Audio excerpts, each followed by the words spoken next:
Ölkə ərazisinə soyuq hava kütlələri yenidən qayıdır. Milli Hidrometeorologiya Xidməti bununla bağlı xəbərdarlıq edib. Xəbərdarlıqda deyilir. Aprelin 22-si və 24-də əsasən də gecə və axşam saatlarında bəzi rayonlarda havanın kəskin dəyişəcəyi, yağıntılı olacağı, şimşək çaxacağı gözlənilir. Məlumata görə ayrı-ayrı yerlərdə, xüsusən də Qazax, Gəncə, Balakən, Şəki və mərkəzi arasında yağıntılar qısa müddətli, leysan xarakterli intensiv olacaq.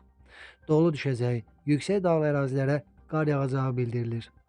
Yağıntılarla əlaqədar çaylarda sululuğun artacağı, Böyük və Kiçik Qafqaz ərazisindən axan bəzi çaylardan qısa müddətli daşqın və sel keçəcəyi ehtimalı var. Şərq küləyi bəzi yerlərdə arabir güclənəcəyi. Nazirlik qeyri-sabit hava ilə bağlı əhaliyə xəbərdarlıq edərək təhlükəsizlik qaydalarına əməl etməyə çağırır.